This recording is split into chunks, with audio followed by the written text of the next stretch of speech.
Welcome to IT-559 Distributed System project. Our topic is Chord. Let us see the problem. The challenge is designing a peer-to-peer system is to ensure that it is load balanced, decentralized, scalable, and available. The Chord protocol is an example of a P2P system that meets the requirement. Chord is a distributed hash function that evenly spreads out keys nodes resulting in natural load balance. It is fully distributed, making it suitable for loosely organized peer-to-peer applications, improving robustness.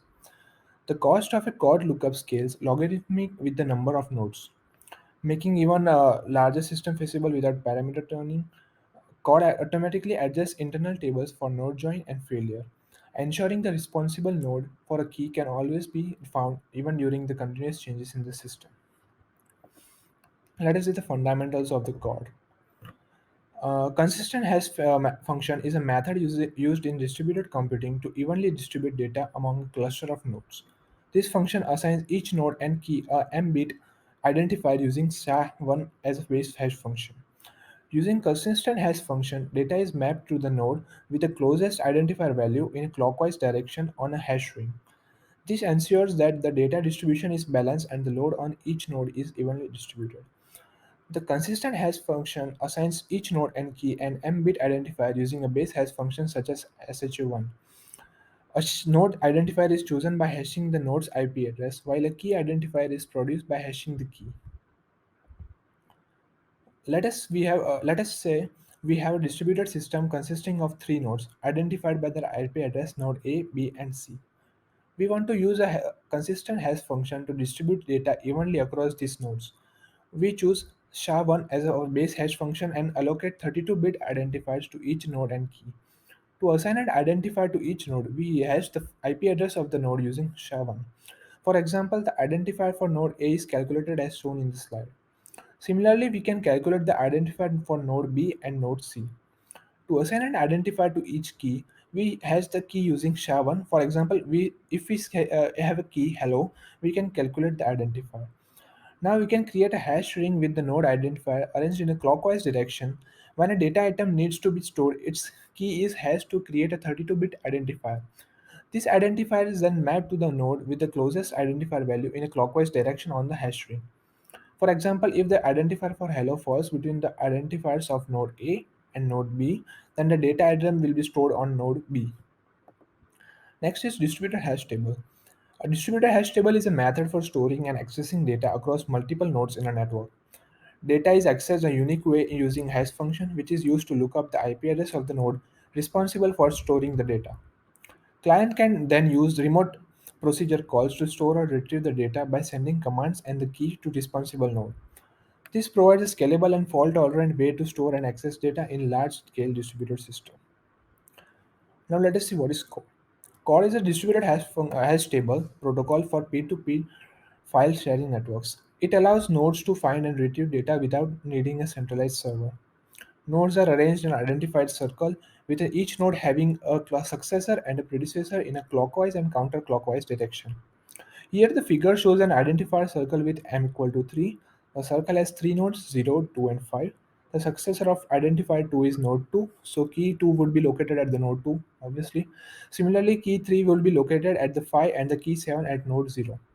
Consistent hashing is designed to let nodes enter and leave the network with minimal disruption. To maintain the consistent hashing mapping, when a node n joins the network, certain keys previously assigned to successor now become assigned to n. When node n leaves the network, all of its assigned keys are assigned to its n successor. Now let us the complexity of key lookup in circular distributed hash table. In a successor-based search, a node forwards the query to its immediate successor in the ring, and the successor node does the same until the key is found or it has reached the last node in the ring. The time complexity can be O(n) in the worst case scenario as shown on the left side. To mitigate the O and search time complexity, the core protocol uses consistent hashing to map nodes and keys to the ring, and finger tables to store information about remote nodes. This approach reduces the search time log to O of log n in most cases, making it highly efficient for large-scale distributed systems. Hello everyone, we will be going through finger tables. Nodes finger table contain entries that point to other nodes on the ring. at intervals that increase exponentially. Specifically, the ith node entry in the node finger table points to the node whose identifier is closest to the node's identifier plus 2 to the power I minus 1, where I is an integer between 1 and m. M is the number of bits in node identifier. In a node n network, each node maintains information only about O log n other nodes, and lookup requires O log n messages. There are three invariants that should be maintained. Each node successor points to its immediate successor correctly. Each key is stored in successor k. Each node's finger table should be corrected. Now let's understand the lookup process. We are here, let's in this figure we can see it is a 8-bit ring and there are some nodes mentioned and with their finger tables. Let's find out node 50. Our first node is node 2, and in the successor table we will be trying to reach to the nearest node successor that is near to 50. So in this table we see that 40 is the nearest node towards 50. So we will move on node 40. In node we will see first is successor 52. So we will be going through this whole, and here we will be finding 52 and 58 is greater than 52, so 50 is less than 52, so we will be going on node 52, and node 52 the first successor is 58, so 50 will be lying somewhat in between 52 and 40, so node 50 will be find between node 52 and node 40 somewhat here. Now let's see the process how we will be using when a node joins. Firstly, we need to initialize a new node with its predecessor and finger table. This ensures that node is properly set up to the join ring. Next, we need to notify other nodes in the ring to update their predecessor and finger tables. We do this by iterating through finger table entries and finding predecessor of each entry. Then update the finger table of predecessor to include node n if necessary. Finally, we must transfer the keys from node n successor to node n. We find successor of node n and transfer all the keys that belong to node n's responsibility and remove the keys from successor and add them to node n's. Following these steps ensure that node n is properly initialized and chord rings are invariantly maintained. So let's see the example. Here we are joining node 32. So in node 28 and node 40 there will be many updates, and we have to see we will be updating its successor and predecessor. So successor for node 28 will be now 32 and predecessor for 40 will be node 32. Now in this we are now we will be updating all the node finger tables and seeing the changes. For 34 the node successor would be 40 only. In node 28 we will be seeing an update that 29, 30 and 32 will be having successor as 32, not 40. So this will be an update for node 28. Node 32 finger table we will be creating. If a node leaves, what is the process? Firstly, node n should transfer its key to its immediate successor. This ensures that key is still stored to the correct successor. Next, node n successor should update predecessor pointer to point the node n's predecessor. This maintains the correct predecessor relationship. Node n should also notify its predecessor about departure. The predecessor will then update successor pointer to point to node n successor, maintaining the correct successor relationship. Finally, the nodes in correct chord ring should update finger table and remove the departing. This can be done by iterating through finger tables all the nodes and replacing any reference node with its successor. Node 52 leaves. Here we are here in this example our node 52 is leaf. So our first leaf step would be the key should be referring to its immediate successor, that is 58, and node 58 successor would be updating the predecessor, that node 52 is leaf. So node 58 predecessor would be now 40 and node 40 successor would be 58. Now all this process will be updating all the finger tables, and we can see here the 41, 42, 44, 48 will be having successor as 58, not 52. Here we have 52, so 52's successor would be 58, and in 44 also their successor would be 58. So there will be all the finger tables will be updated after node 52 leaves, and successor and predecessor will be getting their messages. Okay, so continuing to the presentation, let's talk about stabilization. Stabilization is a very important protocol and it works in three steps. The protocol aims to ensure correct lookups and update the finger tables and successor pointers by running periodically in the background.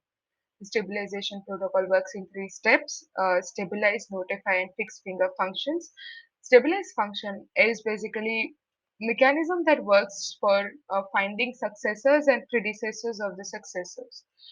Notify function works to notify the end's successor of its existence and change predecessors to n. And the fixed finger updates the finger table. Next, we talk about optimization techniques for finger table updates. There are two methods to update finger tables, one of which is by checking all the entries. So, a node checks for the ith entry that still the I plus 1th entry is correct or not. If it is correct, then it updates the finger table, and if it is not, then the node updates the correct value. And this technique requires order of log 2n updates, where n is the number of nodes in the distributed hash table. The other technique for finding or updating the finger tables is through initializing from the neighbors. So the nodes can initialize finger table from immediate neighbors as well by making certain updates. So what it does is that it hints to initialize its own finger table, and then sets its entry own entry as an ID, and then for each subsequent entry it sets value to the smallest node ID. The greater the greater than or equal to the target key. The node then makes some updates to ensure the finger table is accurate, and this requires order of log n updates. So as we saw two different methods, what we saw is that there is a trade-off. There's a trade-off between accuracy and the update speed. The first one, where we were checking the entries, uh, that method was more accurate but was taking more updates, as it was taking order of log 2n updates, while the initialization from neighbors was a much faster, but it might have accuracy issues. It takes only order of log n updates. So what we can now infer from this is that the overall choice to update the finger table or the technique to be used for the same depends on the specific requirement of the distributed hash table. The trade-off is between secure accuracy and speed, so we can choose whatever is important from our perspective at the time of usage. Talking about applications of Chord, there are a lot of applications of Chord, be it in decentralized file sharing networks or decentralized content delivery networks or distributed databases. It could be also used to build a peer-to-peer messaging network. It has a very important application in cooperative mirroring, distributed indices, large-scale combinatorial searches, and even blockchain. So the applications and advantages of Chord being very high, let's conclude this entire project. So what we learned through the project is that Chord is a decentralized protocol, and this protocol aims to build a peer-to-peer network that under which data is distributed across a network of nodes, and each node is responsible for storing and retrieving a subset of data. It is simple. It performs well despite concurrent nodes arrival at departure, and it scales well with number of nodes. Like it has good scalability factor, and it has n number of applications in today's important and vital distributed system applications. So that's all from our side. Thank you so much.